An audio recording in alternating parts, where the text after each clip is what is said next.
সজীব অজিত জয়কে অপহরণ ও হত্যা চেষ্টা মামলায় জামিনে কারামুক্ত হলেন আমার দেশ পত্রিকার ভারপ্রাপ্ত সাংবাদিক মাহমুদুর রহমান। রাজশাহী ৪ আসনের সাবেক সংসদ সদস্য আবুল কালাম আজাদকে ৫ মামলায় গ্রেপ্তার দেখিয়েছে পুলিশ। আমরা যেভাবে ৫ই আগস্টের দিন পরে তাদের ওই পূজা মণ্ডপের সামনে গিয়ে বাড়ির সামনে গিয়ে দাঁড়িয়েছিলাম তাদের নিরাপত্তার জন্য, আমরা আবারও এই সামনে তাদের ওই উৎসবে তাদের নিরাপত্তার জন্য প্রয়োজনে আবার ঢাল হয়ে দাঁড়াবো। এই ধরনের উদ্ভট অপদার্থ অযোগ্য উপদেষ্টা দিয়ে আমরা কি করব? নাগরিক কমিটি চলাও, আপনার কিসের উপদেষ্টা?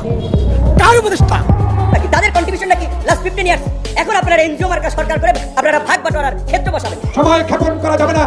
সময় ক্ষেপণ করলে আপনার সাথে ঘাটতি মেরে যারা ওই সচিবালয়ে বসে আছে, যারা প্রধান উপদেষ্টার কার্যালয়ে বসে আছে, এরা আবার ষড়যন্ত্র শুরু করতে পারে। এদেরকে রুখে দিতে হবে।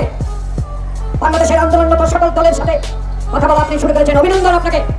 নিউইয়র্কের মাটিতে বাংলাদেশের কথা তুলে ধরেছেন, আমার আবু সাঈদ খোকন বুকের রক্তের কথা তুলে ধরেছেন, ছাত্রদের আন্দোলনের ভূমিকার কথা তুলে ধরেছেন।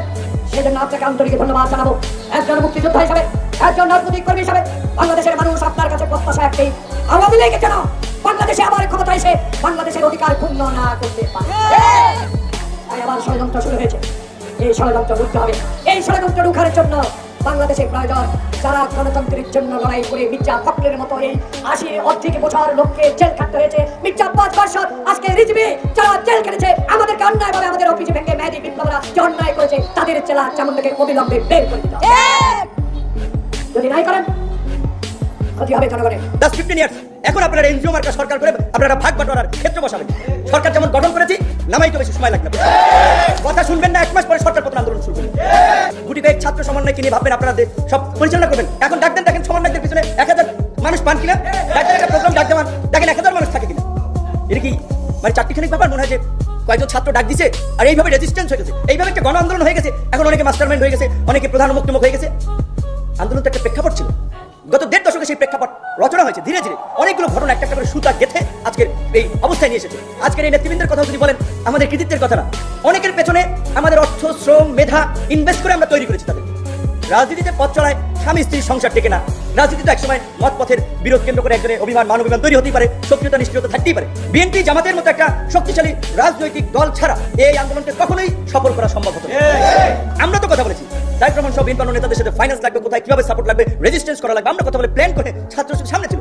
এটা একেবারে অহেতুক বিতর্ক যে এই আন্দোলনের কে মাস্টারমাইন্ড কে ছিল কি ছিল। এই সমন্বয়কদের অনেকে ছাত্র অধিকার পরিষদ করে, কেউ ছাত্র শিবির করে, কেউ ছাত্র দল করে, কেউ একেবারেই জেনারেল শিক্ষা। এবং এই আন্দোলনে যারা করেছে তারা পিরোলি আউলিয়া হয়ে গেছে। আপনারা মনে করেন এই আন্দোলনটা কি প্রথম দিকে গণতন্ত্র, ভোটাধিকার, দেশ উদ্ধারের আন্দোলন ছিল? কোটা সংস্কার, সরকারি চাকরির একটা ইস্যুর আন্দোলন ছিল। আমরা যেটা করেছিলাম সমগ্র শ্রেণী পেশার মানুষের একটা কন্ট্রিবিউশন, সেটাকে মুক্তিযুদ্ধের আওয়ামী বয়ানের মতো আরেকটা ন্যারেটিভ তৈরি করা হচ্ছে যে আমরা করেছি, অমুকে করেছে, সমন্বয় একটা করেছে। ফালতু কথা। আমরা যেটা বলছি দেখেন, এখন কি তাহলে এই সরকার বসে কালকে আমরা নির্বাচন চাই, নির্বাচন দিলে সব অসুখ সেরে যাবে? সাবেক আইনমন্ত্রী আনিসুল হককে আরেকটি মামলায় গ্রেফতার দেখানো হয়েছে। আলামিন হোসেন নামে এক ব্যক্তিকে হত্যায় বাড্ডা থানার করা মামলায় আনিসুল হককে গ্রেফতারের আবেদন করে পুলিশ। আবেদনের সময় আসামি পক্ষের কোনো আইনজীবী উপস্থিত ছিল না।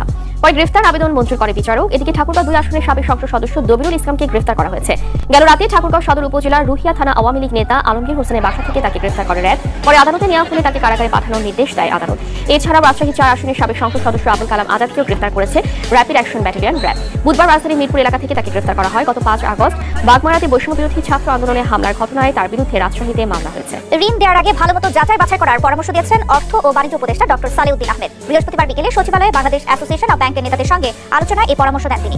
বলেন, লুটেরাদের হাতে ধসে পড়া ব্যাংক খাতের সংস্কারে একের পর এক নতুন কৌশল নিয়ে কাজ করে যাচ্ছে বাংলাদেশ ব্যাংক ও সরকার। এরই অংশ হিসেবে কয়েকদিন আগে সুদের হার বাড়ানোর পাশাপাশি দুর্বল হয়ে পড়া 4টি ব্যাংকে গ্রাহকের আস্থা ফেরাতে 945 কোটি টাকা তারুণ্য সহায়তা নিয়ে পাশে দাঁড়িয়েছে দেশের সবল 5 ব্যাংক। যাচাই বাছাই করে ঋণ দেবে, পূর্বের মতো যাতে কোনো রকম ত্রুটি বিচ্যুতি না হয়। আর তারপরে আমি একটা অন্তর্ভুক্তিমূলক ঋণ, মানে ছোট মিডিয়াম এন্টারপ্রাইজ, কারণ অনেক সময় ব্যাংকিং সেক্টর থেকে আপনার থেকে ঠিক যথাযথভাবে ঋণ পায় না, সেটাকে ইস্যু করে। আর সর্বোপরি আমি বলছি গভর্নেন্সটা, স্বচ্ছতা, জবাবদিহিতা এবং পরিচালনা এবং গভর্নেন্সের জন্য সুষ্ঠু করে।